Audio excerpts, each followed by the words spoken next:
नमस्कार। Artificial intelligence मतलब AI आजकल काफी सुनने में आता है, पर लगता है जैसे कोई दूर की चीज हो।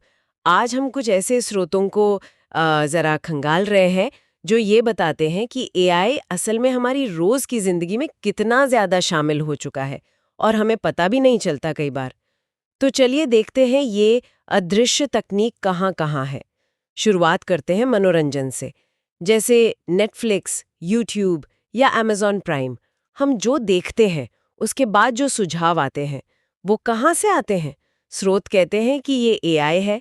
ये सिस्टम सिर्फ ये नहीं देखता कि हमने क्या देखा, कब तक देखा, हमारी पसंद नापसंद सब समझता है। हाँ, और इसमें दिलचस्प बात यह है कि ये एआई सिर्फ समझता नहीं है, ये सीखता है। हमारे व्यवहार से लगातार सीखता रहता है। स्रोतों में स्पॉटिफाई का भी जिक्र है, मूड के हिसाब से गाने। तो ये सिर्फ सुझाव नहीं है, ये मतलब अनुभव को एकदम पर्सनल बनाने की कोशिश है। और कुछ हद तक ये शायद हमारी पसंद को गाइड भी कर रहा हो, एक खास दिशा में। अच्छा, तो ये सिर्फ पसंद पकड़ नहीं रहा, बल्कि उसे एक तरह से बना भी रहा। हम्म। चलिए अब खरीदारी पर आते हैं। ऑनलाइन शॉपिंग, Amazon या फ्लिपकार्ट पर जब कुछ देखते हैं तो नीचे वो लिस्ट आती है ना, आपके लिए सुझाव या लोगों ने ये भी खरीदा। ये भी एआई का ही काम है। हाँ, बिल्कुल। ये सिस्टम देखता है हमने पहले क्या खरीदा, क्या सर्च किया, किन चीज़ों पर ज़्यादा देर रुके, ये सब एनालाइज करता है। मकसद तो यही है कि ऐसी चीज़ें दिखाएं जिनकी हमें ज़रूरत हो सकती है या जिन्हें देख खरीदने का मन कर जाए। शॉपिंग आसान होती है, तेज़ होती है, पर हाँ, स्रोत ये भी कहते हैं कि कभी-कभी ये हमें शायद ऐसी चीज़ें खरीदने को उकसा सकता है जिनकी ज़रूरत उतनी ना हो। ये सोचने वाली बात है।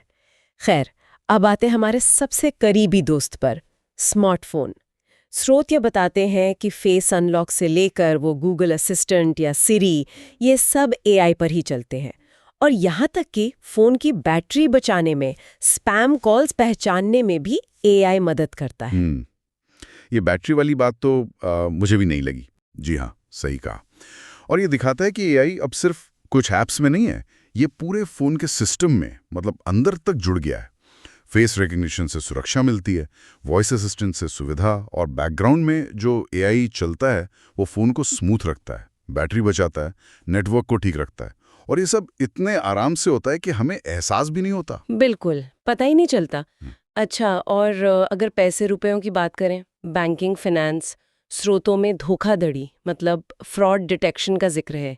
इसमें एआई का क्या रोल है? हाँ, और ये बहुत ही महत्वपूर्ण इस्तेमाल है इसका। एआई पैटर्न्स को पहचानता है। कोई भी असामान्य लेनदेन हो उसे तुरंत पकड़ सकता है, जो शायद इंसान की नज़र से चूक जाए। तो ये सुरक्षा के लिए बहुत बहुत अहम है। इसके अलावा स्रोत ये भी बताते हैं कि स्टॉक मार्केट में ऑटोमेटिक ट्रेडिंग, बाजार का रुख क्या रहेगा, इसका अंदाज़ा लगाना, या निवेश में कितना जोखिम है, इन सब में एआई का इस्तेमाल बढ़ रहा है। तो ये फाइनेंस की दुनिया में फैसले लेने के तरीकों को काफ़ी बदल रहा है। और फिर वो रोजमर्रा की छोटी छोटी चीजें हैं, है ना, जिन पर हम शायद ध्यान भी नहीं देते।